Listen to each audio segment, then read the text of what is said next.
Hello दोस्तों, आप सभी को हमारे यूट्यूब चैनल पर मोस्ट वेलकम है दोस्तों। तो दोस्तों, इस वीडियो में जो हम डिस्कस करेंगे टॉप आपका 25 क्वेश्चन डिस्कस करेंगे और ये क्वेश्चन काफ़ी इंपॉर्टेंट है।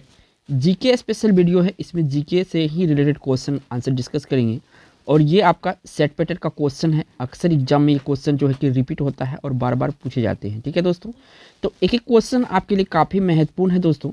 वीडियो को लास्ट तक जरूर देखिएगा दोस्तों। और ये जो 25 क्वेश्चन है, अगर आप गवर्नमेंट की एग्ज़ाम की तैयारी करते हैं, जीके की तैयारी करते हैं, तो इनमें से तो आपका 20 का आंसर आपको हर हालत में देना है, तभी तो आपको पता चलेगा कि आपका जीएस का तैयारी कैसा है। तो लेट नहीं करते हैं, चलेंगे पहला क्वेश्चन पर। पहला क्वेश्चन यहाँ पे स्क्रीन पे आपका शो हो गया। पूछा गया है कि भारत का सबसे बड़ा शहर कौन सा है। इनमें से भारत का सबसे बड़ा शहर कौन सा है। देखिए 4 ऑप्शन दिया हुआ है, तो भारत का इनमें सबसे बड़ा शहर जो है दोस्तों मुंबई, जो महाराष्ट्र में पड़ता है, ये है। तो इस क्वेश्चन का यहाँ पे राइट आंसर जो होगा ए ऑप्शन सही है। चलिए अगला क्वेश्चन पर चलते हैं। अगला क्वेश्चन ये रहा 2 नंबर का और यहाँ से पूछा गया है कि भारत का सबसे लंबी सुरंग कौन सा है। भारत का सबसे लंबी सुरंग इनमें से कौन सा है। तो देखिए दोस्तों, चेनानी नेसारी सुरंग जो है भारत का सबसे लंबी सुरंग है। तो इस क्वेश्चन का जो राइट आंसर है ये आपका ए ऑप्शन होगा। चलिए अगला क्वेश्चन पर चलते हैं। अगला क्वेश्चन ये रहा आपका 3 नंबर का। यहाँ से पूछा गया दोस्तों कि भारत का प्रथम प्रधानमंत्री कौन बना था। ये बताना है कि भारत का प्रथम प्रधानमंत्री इनमें से कौन बना था। तो जो पंडित जवाहरलाल नेहरू है दोस्तों, ये भारत का प्रथम प्रधानमंत्री बना था, यानी इस क्वेश्चन का ए ऑप्शन सही है। चलिए अगला क्वेश्चन पर चलते हैं। अगला क्वेश्चन ये रहा आपका 4 नंबर का और यहाँ से पूछा गया है दोस्तों आपसे कि जवाहरलाल नेहरू भारत के प्रथम प्रधानमंत्री कब बने थे। कब बने थे ये प्रधानमंत्री, तो ये बात बताना है। तो ये बना था दोस्तों 15 अगस्त 1947 को। कब बना था? 15 अगस्त 1947 को बना था। अगला क्वेश्चन पर चलिए। अगला क्वेश्चन ये रहा आपका 5 नंबर का और यहाँ से पूछा गया है दोस्तों कि कृषि भारत अर्थव्यवस्था की क्या है। तो देखिए भारतीय अर्थव्यवस्था में कृषि जो है रीढ़ का काम करता है। क्या है? रीढ़ है। ठीक है ना, बी ऑप्शन यहाँ पे सही है। चलिए अगला क्वेश्चन 6 नंबर पे चलते हैं। ये रहा 6 नंबर का क्वेश्चन। यहाँ पे पूछा गया है दोस्तों कि भारत का प्रथम महिला मुख्यमंत्री। यहाँ पे प्रथम महिला मुख्यमंत्री पूछा है दोस्तों। तो इस क्वेश्चन का जो राइट आंसर है यहाँ पे सुचित्रा कृपलानी इस क्वेश्चन का राइट आंसर होगा। अगर यहीं पे राज्यपाल पूछता तो राज्यपाल जो है ये भी याद रख लीजिए, साथ के साथ सरोजिनी नायडू प्रथम राज्यपाल। तक किस स्टेट से ये बनी थी?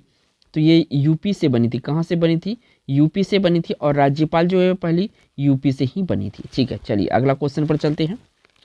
अगला क्वेश्चन ये रहा आपका 7 नंबर का और यहाँ से पूछा गया है 7 नंबर के क्वेश्चन में कि अंतर्राष्ट्रीय न्यायालय में नियुक्त प्रथम भारतीय न्यायाधीश कौन। तो अंतर्राष्ट्रीय न्यायालय में प्रथम भारतीय न्यायाधीश जो नियुक्त हुआ था ये था डॉक्टर नागेंद्र सिंह। कौन था? डॉक्टर नागेंद्र सिंह था। ये क्वेश्चन काफ़ी महत्वपूर्ण है, वीवीआई क्वेश्चन है। एग्जाम में कब से कम ये दोस्तों 10 बार ये क्वेश्चन रिपीट हुआ है। ठीक है, जब आपका प्रीवियस ईयर का सेट देखेंगे तो उसमें पता चलेगा। चलिए अगला क्वेश्चन पर चलते हैं। अगला क्वेश्चन ये रहा 8 नंबर का और यहाँ से आपका पूछा गया है कि चिकित्सा में नोबेल पुरस्कार पाने वाला प्रथम भारतीय थे। तो चिकित्सा में नोबेल पुरस्कार जो मिला था दोस्तों, ये मिला था डॉक्टर हरगोविंद खुराना जी को। किसको मिला था? डॉक्टर हरगोविंद खुराना जी को मिला था। अगर यहीं पे नोबेल पुरस्कार जो चिकित्सा के क्षेत्र में नहीं, प्रथम भारतीय पूछता दोस्तों, तो ये होता आपका रविंद्रनाथ टैगोर। टैगोर जी जो थे ये पहले भारतीय थे जिनको नोबेल पुरस्कार मिला था। 1913 में मिला था और गीतांजलि के ऊपर मिला था, साहित्य के क्षेत्र में था। चलिए अगला क्वेश्चन पर चलते हैं। अगला क्वेश्चन ये रहा आपका 9 नंबर का। पूछा गया कि भारत के प्रथम सिख प्रधानमंत्री कौन।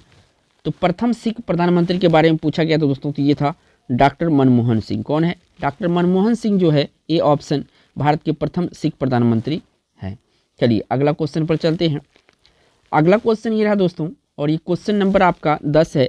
राष्ट्रीय ध्वज तिरंगे में सबसे नीचे कौन सा रंग होता है। यहाँ पे सबसे नीचे रंग पूछा गया है। तो देखिए तिरंगा 3 कलर का होता है। सबसे ऊपर आपका केसरिया होता है, बीच में सफ़ेद होता है और नीचे आपका ग्रीन होता है, यानी हरा होता है। तो इस क्वेश्चन का जो राइट आंसर होगा बी ऑप्शन हरा होगा। चलिए अगला क्वेश्चन पर चलते हैं। अगला क्वेश्चन ये रहा 11 नंबर का और यहाँ से पूछा गया है 11 नंबर में राष्ट्रीय ध्वज तिरंगे बीच में कौन सा रंग होता है। तो अभी बताया था दोस्तों, जो बीच में होता है ये आपका सफ़ेद होता है। कौन सा रंग होता है, सफ़ेद रंग होता है, ये ऑप्शन सही है। चलिए अगला क्वेश्चन पर चलते हैं। अगला क्वेश्चन ये रहा दोस्तों, आपका 12 नंबर का क्वेश्चन है कि राष्ट्रीय ध्वज की लंबाई चौड़ाई का अनुपात कितना होता है। तो देखिए राष्ट्रीय ध्वज की लंबाई और चौड़ाई का जो अनुपात होता है ये आपका 3:2 होता है। क्या होता है, 3:2 होता है, यानी कि सी ऑप्शन यहाँ पे सही होगा। कौन सा ऑप्शन, सी। चलिए अगला क्वेश्चन पर चलते हैं। अगला क्वेश्चन ये रहा दोस्तों 13 नंबर का, और यहाँ से पूछा गया है कि राष्ट्रीय ध्वज तिरंगे का सफ़ेद पट्टी किस बात का संकेत है। राष्ट्रीय ध्वज तिरंगे का सफ़ेद पट्टी किस बात का संकेत है, यानी जो व्हाइट कलर होता है, तो शांति और सत्य का ये प्रतीक है। क्या है, शांति और सत्य का प्रतीक है। सी ऑप्शन यहाँ पे सही है। चलिए अगला क्वेश्चन पर चलते हैं। अगला क्वेश्चन ये रहा आपका 14 नंबर का। यहाँ से पूछा गया है दोस्तों कि राष्ट्रीय ध्वज तिरंगे का हरा रंग क्या दर्शाता है। ये जो हरा रंग होता है झंडे में, ये क्या दर्शाता है।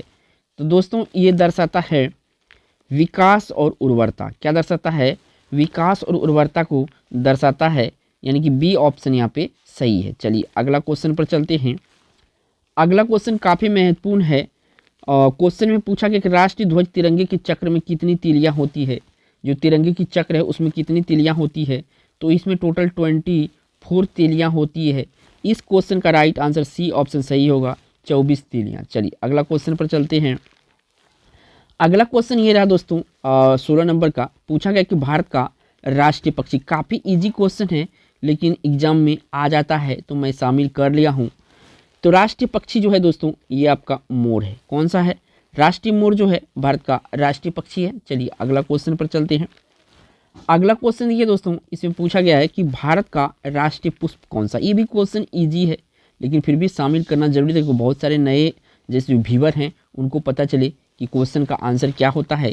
तो भारत का राष्ट्रीय पुष्प जो है दोस्तों ये आपका कमल होता है। क्या होता है, कमल होता है, ये ऑप्शन सही है। चलिए अगला क्वेश्चन पर चलते हैं। अगला क्वेश्चन ये रहा 18 नंबर का। यहाँ से पूछा गया है कि भारत का राष्ट्रीय पेड़ कौन सा है। तो देखिए भारत का राष्ट्रीय पेड़ जो है इनमें से आपका बरगद जो है भारत का राष्ट्रीय पेड़ है। तो इस क्वेश्चन का राइट आंसर सी ऑप्शन सही है। चलिए अगला क्वेश्चन पर। अगला क्वेश्चन दोस्तों ये रहा आपका कि भारत का राष्ट्रीय फल है। भारत का इनमें से राष्ट्रीय फल कौन सा है। तो देखिए भारत का राष्ट्रीय फल है दोस्तों ये आम है। कौन सा है, आम जो है भारत का राष्ट्रीय फल है। बी ऑप्शन यहाँ पे सही है। चलिए अगला क्वेश्चन पर चलते हैं। अगला क्वेश्चन ये रहा दोस्तों 20 नंबर का। पूछा गया है कि भारत का राष्ट्रीय खेल कौन सा है। तो देखिए चारों ऑप्शन में जो भारत का राष्ट्रीय खेल होगा, डी ऑप्शन जो हॉकी है, हॉकी भारत का राष्ट्रीय खेल है। चलिए अगला क्वेश्चन पर चलते हैं।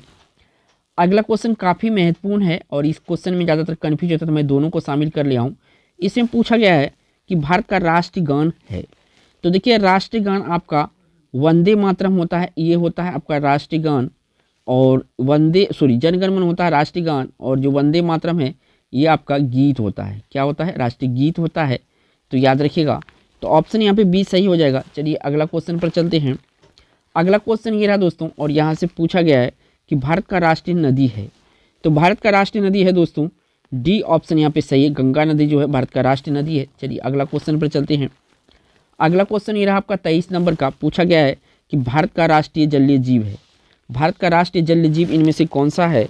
तो ये जो गंगा डॉल्फिन कहे या डॉल्फिन कहे, अगर ऑप्शन में गंगा डॉल्फिन होगा तो मोस्ट सूटेबल ऑप्शन होगा। यहाँ पे डॉल्फिन दिया है तो आपको डॉल्फिन को टिक करना होगा, क्योंकि गंगा डॉल्फिन जो है राष्ट्रीय जलीय जीव होता है। सी ऑप्शन सही है। चलिए अगला क्वेश्चन पर चलते हैं। अगला क्वेश्चन ये रहा, काफ़ी इजी क्वेश्चन है आप सभी के लिए, कि भारत का राष्ट्रीय पशु है। तो भारत का राष्ट्रीय पशु है दोस्तों बाघ जो है भारत का राष्ट्रीय पशु है। बी ऑप्शन यहाँ पे सही है। चलिए अगला क्वेश्चन पर चलते हैं।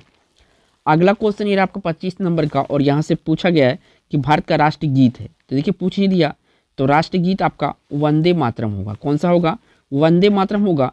यहाँ पे मैंने दोस्तों टॉप 25 जीके का क्वेश्चन डिस्कस किया हूँ, सेट पैटर्न का क्वेश्चन है।